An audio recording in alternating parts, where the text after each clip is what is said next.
Students, आज हम हिंदी का न्यू चैप्टर करेंगे। Chapter number 8। पाठ का नाम है सूर्य को किसने निगला। ठीक है, ये है और आपका पेज नंबर है 60।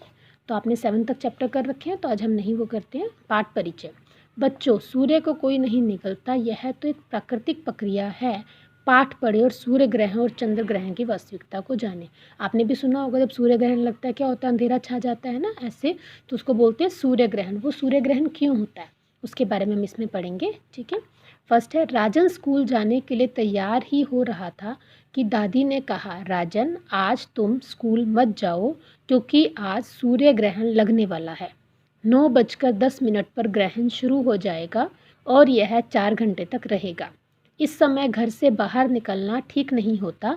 दादी भयभीत दिखाई दे रही थी। भयभीत क्या होता है, डरी हुई, कि दादी डरी हुई थी और दादी ने क्या कहा कि सूर्य ग्रहण लग रहा है तो तुम घर से बाहर मत जाओ। ठीक है, तो राजन ने पूछा, दादी सूर्य ग्रहण के समय ऐसा क्या होता है कि आप इतना डर रही हैं। राजन ने पूछा दादी से। दादी धीरे से बोली, बेटा इस दिन एक बड़ा राक्षस सूर्य को निगल लेता है, इसीलिए हमें बचकर रहना चाहिए। मैंने तुम्हें कह दिया कि आज तुम स्कूल नहीं जाओगे। ठीक है, तो दादी ने बताया कि एक राक्षस आता है और सूर्य को क्या होता है, निगल लेता है। राजन अनमना सा, अनमना क्या होता है, मतलब अजीब सा, जिसका मन ना हो। कभी होता है ना, किसी काम को करने का मन नहीं होता, उसको बोलते हैं अनमना। अनमना सा अपने कमरे में जाकर विज्ञान की पुस्तक पढ़ने लगा। विज्ञान क्या होता है, साइंस की बुक को पढ़ने लगा। पुस्तक पढ़ते पढ़ते उसे नींद आ गई और वह सो गया। फिर उसने एक सपना देखा, लाल और गोल सूर्य राजन के करीब आ गया। वह उसे छूने की कोशिश करने लगा, परंतु सूर्य मुस्कुराता हुआ पीछे हट गया। कि राजन को सपने में क्या दिखा कि एक सूरज आ गया उसके पास। राजन जैसे उसको टच करने लगा तो क्या हुआ, वो पीछे हट गया। ठीक है, राजन ने डरते हुए सूर्य से पूछा, सूर्य दाता क्या आज तुम्हें कोई राक्षस निगलने वाला है। क्योंकि उसकी दादी ने क्या कहा था कि आज एक राक्षस क्या होगा, सूर्य को निगल लेगा।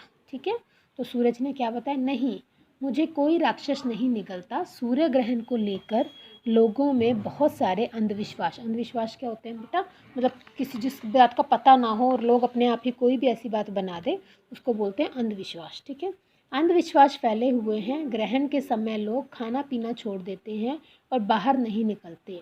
बेटा इसमें डरने की कोई बात नहीं, यह तो एक प्राकृतिक घटना है। प्राकृतिक घटना का मतलब क्या होता है कि नेचुरल थिंग्स है, कि जैसे क्या होता है, जैसे दिन होता है रात होता है, तो ऐसे क्या होता है, सूर्य ग्रहण भी क्या होता है, एक प्राकृतिक घटना है, सूर्य ने बताया। राजन ध्यान से सूर्य की बातें सुन रहा था। उसने पूछा, लेकिन सूर्य ग्रहण होता क्यों है, कि क्यों होता है ये सूर्य ग्रहण।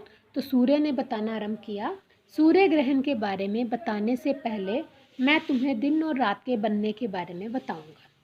सूर्य की किरणें एक बार में पृथ्वी के आगे भाग पर ही पड़ती है। आपको पता है, हम जिस पे रहते हैं वो क्या है, पृथ्वी। पृथ्वी बहुत बड़ी होती है, तो जो सूरज होता है, सूरज क्या करता है, एक आधे भाग में क्या करता है, उसकी किरणें पड़ती है और शेष आगे भाग पर अंधेरा होता है। पृथ्वी का जो भाग सूर्य के सामने होता है वहाँ दिन होता है और दूसरी ओर रात हो जाती है। जब सूर्य ने 3 अलग अलग नाप के गोल कागज के टुकड़े निकाले और राजन को बताने लगा, तो उसने क्या किया, वो दिखाने लग गया कि ऐसे देखो 3 पृथ्वी होती है। ठीक है, तो जब जहाँ पे हमारी सूर्य की प्रकाश पड़ेगा वहाँ दिन हो जाएगा, बाकी में क्या हो जाएगा, आधा हो जाएगा। मान लो यह बड़ा टुकड़ा सूर्य है, इसमें से छोटा टुकड़ा पृथ्वी है और सबसे छोटा टुकड़ा चांद है। अब देखो नेक्स्ट पेज पे देखो, आपको फिगर दिखा रहा है, देखो 3 पिक्चर दिखा रखे हैं ना। पृथ्वी सूर्य की परिक्रमा क्या होता है बेटा, किसी के चारों तरफ चक्कर काटने को क्या बोलते हैं, परिक्रमा। ठीक है, मान लो अगर आप एक के चारों तरफ चक्कर काटो, किसी के चक्कर काटोगे तो परिक्रमा कहते हैं। पृथ्वी क्या करती है, सूर्य के चारों ओर परिक्रमा करती है और चांद पृथ्वी की परिक्रमा करता है।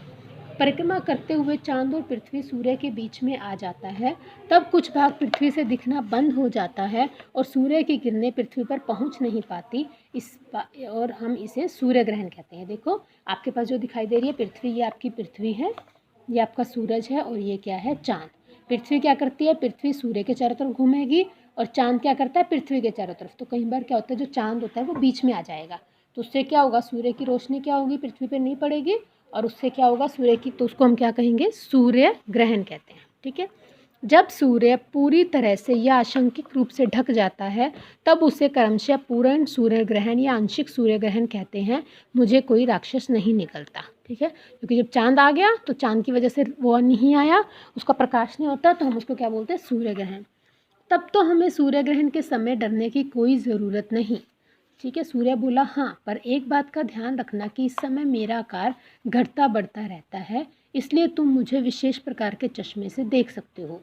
बिना विशेष चश्मे से मुझे कभी मत देखना, इससे आंखों को नुकसान हो सकता है।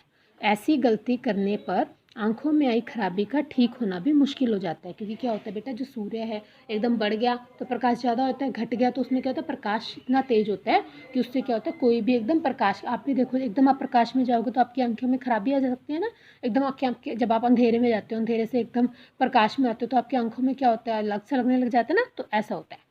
राजन प्रसन्न होकर उछलने लगा, अब तो मैं सूर्य ग्रहण से कभी नहीं डरूंगा, लोगों को भी इसकी वास्तविकता क्या होती है, सच्चाई बताऊंगा, ताकि लोगों में फैला अंधविश्वास दूर हो जाए।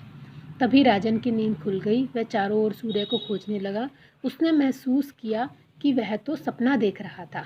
वह सोचने लगा कि सपने में सूर्य से हुई बातचीत को वह सबको बताएगा, ताकि सूर्य ग्रहण के बारे में अंधविश्वास दूर हो जाए।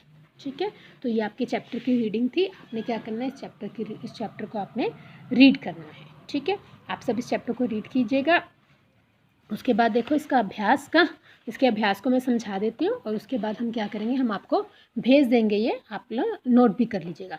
सबसे पहले आपने शब्द ज्ञान लिखना है अपनी कॉपी में। भयभीत, डरी हुई। अनमना, बेमन मतलब जिसका काम करने का दिल ना हो। अंधविश्वास, बिना सोचे समझे किया जाने वाला विश्वास। प्राकृतिक, कुदरती। परिक्रमा, चक्कर लगाना। आंशिक, कुछ भाग। वास्तविकता, असलियत। अच्छा, ये बताओ किस पुस्तक को पढ़ते पढ़ते राजन को नींद आ गई थी। राजन कौन सी पुस्तक पढ़ रहा था, विज्ञान मतलब साइंस की पुस्तक। तो साइंस की पुस्तक पढ़ते पढ़ते राजन को क्या होता है, नींद आ गई थी। दादी ने राजन को स्कूल जाने से क्यों रोका था, क्योंकि सूर्य ग्रहण लगा हुआ था, इसलिए दादी ने राजन को स्कूल जाने से रोका। जब सूर्य आंशिक रूप से ढक जाता है तब क्या होता है, आंशिक सूर्य ग्रहण। सूर्य ग्रहण के बारे में दादी ने क्या बताया था दादी ने, कि सूर्य की आज के दिन क्या होता है, एक राक्षस सूर्य को ढक लेता है। यही बताया था ना कि एक राक्षस आता है जो सूर्य को ढक लेता है, और इसलिए क्या होता है, तो राक्षस सूर्य पर हावी हो जाता है। सूरज के 3 कागजों के टुकड़ों को क्या बनाया, सूरज ने क्या बनाया था, एक क्या बनाई थी, धरती, एक चंद्रमा और एक सूर्य। पृथ्वी और चांद किसकी परिक्रमा करते हैं, पृथ्वी किसकी परिक्रमा, किसके चारों तरफ चक्कर लगाती है, सूर्य के, और चांद किसके चक्कर लगाता है, पृथ्वी के। ठीक है, नेक्स्ट है आपके पास, सही उत्तर पर निशान लगाइए। ठीक है, सूर्य ग्रहण कैसी घटना है, मानवीय, आकाशीय, प्राकृतिक। कौन सी घटना है ये, प्राकृतिक। चांद किसकी परिक्रमा करता है, पृथ्वी की। सूर्य ग्रहण को किसकी सहायता से देखना चाहिए, विशेष चश्मे की सहायता से। ठीक है, पृथ्वी का जो भाग सूर्य के, अब है सही गलत, पृथ्वी का जो भाग सूर्य के सामने होता है वहाँ दिन होता है, राइट है ना, हाँ जी बिल्कुल राइट है। चांद सूर्य की परिक्रमा करता है, नहीं, चांद किसकी परिक्रमा करता है, पृथ्वी की, तो फिर ये क्या है, रॉन्ग। ग्रहण के समय लोग खाना पीना छोड़ देते हैं, ट्रू। सूर्य ग्रहण के समय पृथ्वी चांद और सूर्य के बीच में आ जाते हैं, नहीं, क्या आता है, चांद आता है सूर्य और पृथ्वी के बीच में, तो यह क्या है, फॉल्स। पृथ्वी चांद की परिक्रमा करती है, रॉन्ग। पृथ्वी किसकी परिक्रमा करती है, सूर्य की। ठीक है, उसके बाद है आपके पास 2 पर्यायवाची शब्द लिखने हैं। पृथ्वी को क्या बोलते हैं, धरती और ज़मीन। चांद को क्या बोलते हैं, चंद्र और, बताओ, चंद्र और रजनी। चंद्र और आपके पास क्या है, दीवा, आई गेस दीवा। रात को रजनी, चांद को बोलते हैं चंद्र और शशि, रात को बोलते हैं रजनी और निशा। दिन दिवा और दिवस, आँख, नेत्र और नयन। ठीक है, अभी हम ये सब आपको सबको भेज देंगे। तो आज के लिए चैप्टर आपने सबने रीड करना है, इसकी बैक एक्सरसाइज में भेज रही हूँ बेटा, वो आपने बुक में करनी है। और जो आपने अपनी कॉपी पे आपने शब्दार्थ लिखने इसके उसके ये क्वेश्चन आंसर, सही उत्तर, और जो आपका ट्रू एंड फॉल्स है, ये सब आपने बुक में करना है। कॉपी में सिर्फ आपने ये लिखने हैं शब्दार्थ, और आपके जो क्वेश्चन आंसर है वो आपने कॉपी में करने हैं। ओके बेटा, बाय।